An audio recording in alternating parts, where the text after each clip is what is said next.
Station के ऊपर horror story लेकर आओ, और मैं उनके कमेंट्स को पिछले कुछ दिनों से नोटिस भी कर रहा था। इसीलिए मैंने आज सोचा कि क्यों ना उनकी इस फरमाइश को पूरा कर ही दिया जाए।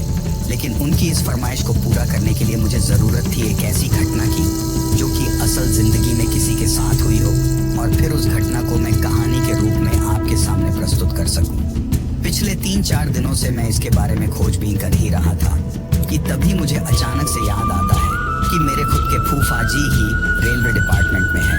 तो क्यों ना मैं उनसे एक बार जाकर पूछूं कि क्या कभी उनके जीवन में ऐसी कोई डरावनी घटना हुई है जिसके होने के बाद उन्हें अपनी मौत का काफी करीब से एहसास हुआ। यही सोचकर मैं मेरी बुआ के घर गया और वहां पर फूफा जी से मुलाकात की और उनसे यह जानने की कोशिश की कि क्या कभी उनके जीवन में कोई डरावनी घटना हुई है। मेरे द्वारा ये पूछने के बाद फूफा जी ने उनके जीवन में हुई एक डरावनी घटना के बारे में मुझे बताया, और आप यकीन नहीं मानोगे, उस घटना को सुनने के बाद एक पल के लिए तो मैं भी सोचने पर मजबूर हो गया था कि क्या कभी असल जिंदगी में भी ऐसा हो सकता है। तो उन्होंने मुझे ऐसा क्या बताया कि जिसे सुनने के बाद मैं इतना सोचने को मजबूर हो गया। ये सब आज आपको इस कहानी में जानने को मिलेगा। लेकिन कहानी को शुरू करने से पहले, जैसा कि मैं आप लोगों से हमेशा कहता हूँ कि वैसे तो आप लोगों ने बहुत सी हॉरर कहानियाँ सुनी होंगी, लेकिन मुझे पूरी उम्मीद है कि आज की हमारी ये कहानी सुनकर आपको सच में डर का एहसास होने वाला है। बस मेरी आपसे इतनी गुजारिश है कि आप अगर इस कहानी को पूरा सुनेंगे तो आपको सच में बहुत ज़्यादा मज़ा आने वाला है। साथ ही अगर आप पहली बार हमारे इस चैनल पर आए हैं तो चैनल को अभी सब्सक्राइब कर लीजिए। ऐसा करने से हमारी और आपकी नज़दीकियाँ बढ़ जाएगी और आगे आने वाली वीडियो आप तक आसानी से पहुँच जाएगी। तो ज़्यादा समय ना लेते हुए जल्दी से अपनी कहानी को शुरू करते हैं। दोस्तों, आज की हमारी जो कहानी है वो मेरे ही फूफा जी के जीवन में घटी एक डरावनी घटना के बारे में है, जिनका नाम मोतीलाल है।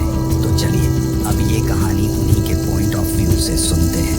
दोस्तों, मेरा नाम मोतीलाल है और मैं राजस्थान के जयपुर शहर का रहने वाला हूँ। दरअसल जब वह घटना मेरे साथ हुई उस वक्त मैं नया ही रेलवे डिपार्टमेंट में नौकरी करने लगा था। उस वक्त मेरी ड्यूटी रेलवे डिपार्टमेंट के डी ग्रुप में लगी थी, जिसकी वजह से मेरी ड्यूटी एक रेलवे फाटक पर लगाई गई थी। ये उन दिनों की बात है जब मेरा ट्रांसफर फुलेरा हो गया था। फुलेरा राजस्थान का ही एक गांव है। उस वक्त उस गांव के रेलवे फाटक पर हम 2 लोग नौकरी किया करते थे। जब मेरी दिन की ड्यूटी होती थी तो मेरा जो दूसरा सहपाठी कर्मचारी था उसकी रात की ड्यूटी होती थी, और जब मेरी रात की ड्यूटी होती थी उस वक्त उसकी दिन की ड्यूटी होती थी। यानी कि हम दोनों अलग अलग शिफ्ट में ड्यूटी किया करते थे। जब वह घटना मेरे साथ हुई थी उस वक्त मेरी नाइट ड्यूटी लगी हुई थी, और यह बात आज से लगभग 30 साल पहले की है। यानी कि शायद वो 1990 का दशक रहा होगा जिस वक्त मेरे साथ वो घटना हुई थी। उस वक्त पर मैंने उसी गांव में एक किराए का कमरा ले रखा था, और उस दिन मैं शाम को अपनी ड्यूटी के लिए निकल चुका था। मुझे शाम के 6 बजे तक अपने फाटक पर पहुंचकर अपनी ड्यूटी ज्वाइन करनी थी। इसीलिए मैं शाम को लगभग 5 बजे ही हमेशा अपने कमरे से निकल जाया करता था। उस वक्त रात के टाइम हमारी सिर्फ फाटक पर रहने की ही ड्यूटी नहीं होती थी, बल्कि इसके साथ ही हमें एक फाटक से लेकर दूसरे फाटक तक रात के समय 3 बार चक्कर लगाने होते थे। यानी कि जिस फाटक पर मैं ड्यूटी कर रहा था उससे अगले वाले गांव का जो फाटक था उस पर जो कर्मचारी ड्यूटी कर रहा था वह तो रात के समय पटरियों से होते हुए चलकर मेरे गांव के फाटक की तरफ आता था, और मैं अपने गांव के फाटक से चलकर पटरियों से होते हुए उसके फाटक की तरफ जाता था। हमारी यह ड्यूटी इसलिए लगाई गई थी ताकि रात के समय पटरियों में कोई खराबी तो नहीं है इसकी हम जांच कर सकें, क्योंकि वो सर्दियों का मौसम था और सर्दियों में जो लोहे की पटरियां बनी होती हैं वो ठंड की वजह से अकड़कर कई जगहों से टूट जाती हैं, और हमारी रात के समय उसी चीज को चेक करने की ड्यूटी लगती थी।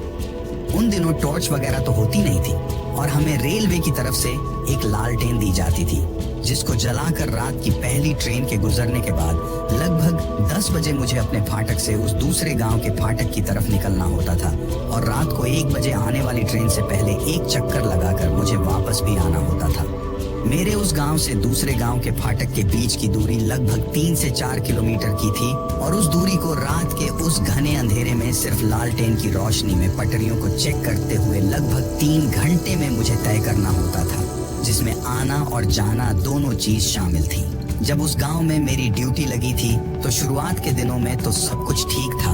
मैं बड़े ही आराम से रात के समय भी अपनी ड्यूटी कर रहा था। लेकिन एक दिन जब मैं अपनी ड्यूटी पर पहुंचता हूं तो मेरे ड्यूटी पर पहुंचते ही हल्की हल्की बारिश होने लगती है और वह सर्दियों का मौसम था। इसीलिए मैं सोच ही रहा था कि एक तो वैसे ही सर्दियों का मौसम है और ऊपर से यह बारिश सर्दी के स्तर को और भी ज्यादा बढ़ा देगी। ऐसे में रात के समय पटरियों को चेक करने का काम बहुत ही ज्यादा कठिन होने वाला है। इसके बाद जैसे ही रात के 10 बजे वाली ट्रेन गुजरती है तो मैं भी अपनी लालटेन को उठाकर उस दूसरे गांव के फाटक की तरफ पटरियों से होते हुए चल पड़ता हूँ। उस वक्त तक बारिश लगभग रुक ही चुकी थी। अब तो बस कुछ एक आध बूंदें गिर रही थी। अब मैं उस घने अंधेरे में अपनी लालटेन की रोशनी के सहारे उन पटरियों पर चलते हुए अपने फाटक से काफी दूर आ चुका था और जो उन दोनों फाटकों के बीच का रास्ता था वो काफी ज्यादा सुनसान था। उसमें कई जगह पर दोनों तरफ ऊंचे ऊंचे टीले और कई जगहों पर बिल्कुल खुला सपाट मैदान आता था जो रात के समय उस अंधेरे में काफी ज्यादा डरावना लगता था। लेकिन उस दिन मुझे इस बात का जरा भी अंदाजा नहीं था कि आज मेरे साथ कुछ अनहोनी हो सकती है, क्योंकि उस पटरियों के ट्रैक पर आने जाने का काम करते हुए मुझे काफी दिन हो चुके थे और अब तक मेरे साथ कुछ भी ऐसी घटना नहीं हुई थी जिसकी वजह से मेरे मन में थोड़ा बहुत भी किसी भी चीज का भय आए। इसीलिए मैं चुपचाप उस दिन अपने मन में गाने गुनगुनाते हुए उन पटरियों पर आगे बढ़ रहा था।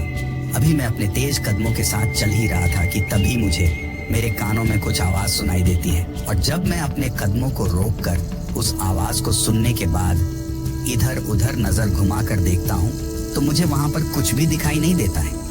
इसके बाद मैं फिर से चलने लगता हूँ। अभी मैं चल ही रहा था कि तभी मुझे ऐसा एहसास होता है कि जैसे मेरे बराबर में कोई दूसरा इंसान भी चल रहा है।